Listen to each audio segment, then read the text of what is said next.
what I would do if I were starting my exams from day one.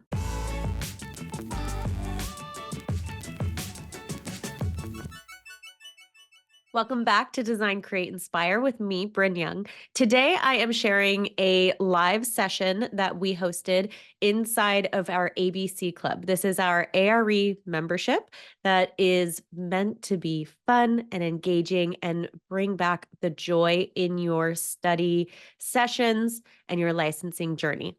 So, I wanted to share this with you all because I am giving you the 4 steps that I would take if I were starting over. This is really important for anyone going through their exam journey. I hope that you will be able to find value from this no matter what stage you are at.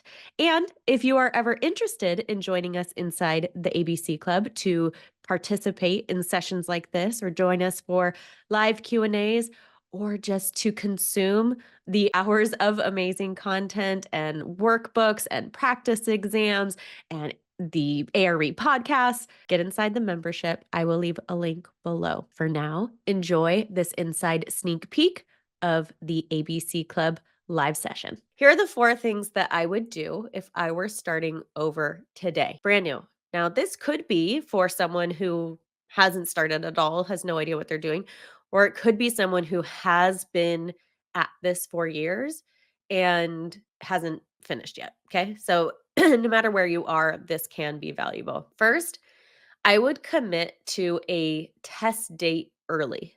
Now, that doesn't mean that I have to study really quickly and take a test next week, but what that means is you're committing to a date. When you set a date, then everything else can fall in line. Sorry, I have crazy allergies right now. If you don't have a date, what do you have, right? It can just keep pushing forward, keep pushing forward. So the first thing I would do is I would set a date as soon as possible. That would give you something concrete to work towards. And from there, I'd work backwards, determine how and when and what I need to study. This is what you need to do to stop from procrastinating. So, even if you're not ready, that's okay. Set the date because you can always reschedule if necessary, which that's another topic. And if you're inside Mind Over ARE, you know our feelings about rescheduling. I think that yes, it totally is possible, but also what can we do to get you ready? So, if you're not ready, you literally haven't even opened a textbook, you're inside the membership. So, you already have tools and resources and everything you need in order to know what the next steps are. So, set a date. It could be 3 months from now, but then that's like, okay, I got 3 months from now. I have it. Let's go. Right. So, that's the very first thing I would do.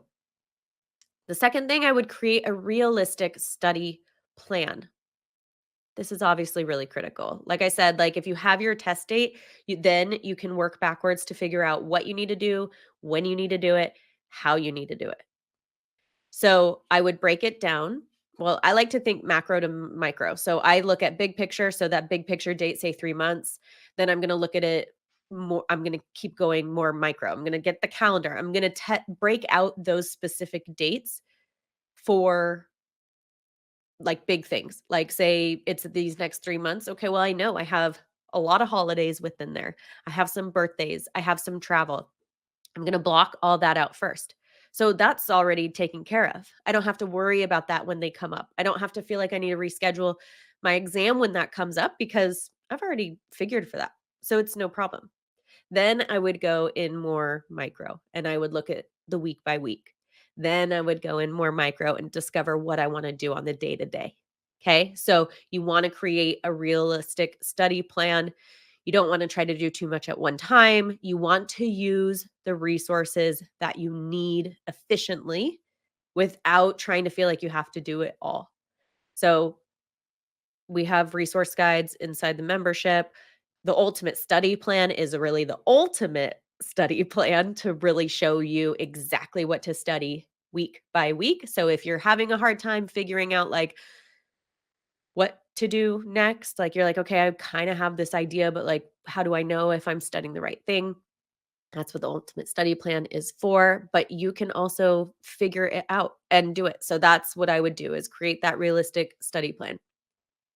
The third thing, I would take practice tests early. I wouldn't wait until I felt like I knew all the information. I wouldn't wait until it was a week before the exam.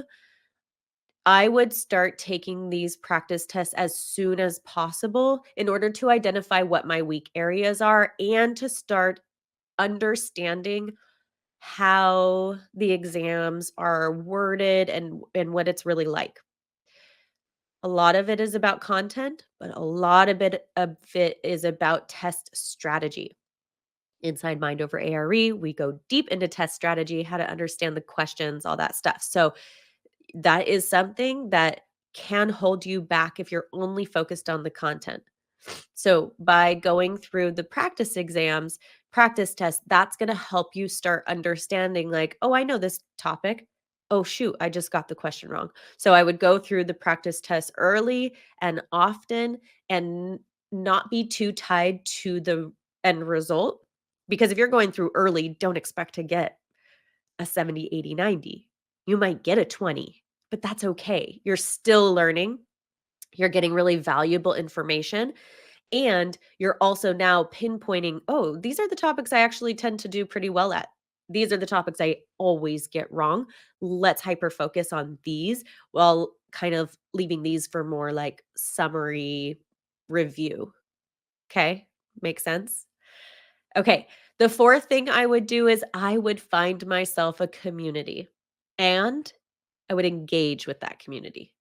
I would find myself support. I didn't do that until at least a year into my journey, and even still, I didn't engage with it like I would. We have people come into Mind Over ARE that have been doing this for years on their own. Then they start to show up, they start to ask questions, they start to do the work and engage with the community, and it catapults them into the next level. So I can't stress this enough that if I were starting over, that I would get involved with the community from day one, and I would not worry about feeling stupid.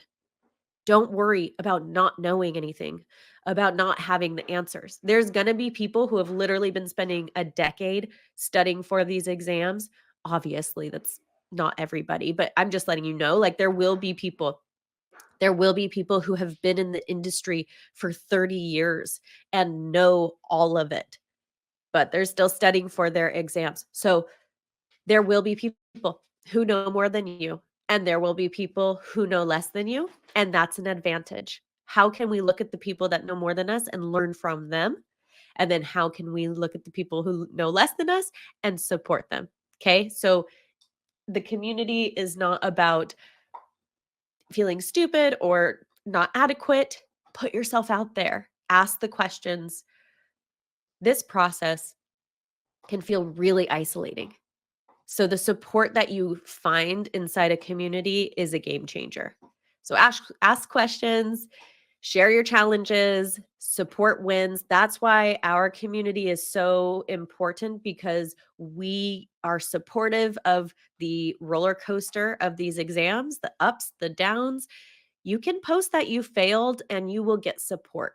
You will not be judged. So have a community. Those are the four things I would do. Again, commit to a test date early, have that realistic study plan, take practice tests early, and engage and find a supportive community. Okay, I hope that this gives you very clear steps, whether you're just starting or you're somewhere kind of in the middle, or maybe you're even at the end and you're just like, I don't really know what to do next. These are things that you should focus on right away, and they'll set you up for success. We got this. Keep moving forward. I can't wait to watch you pass these exams and finally become the licensed architect that you're meant to be.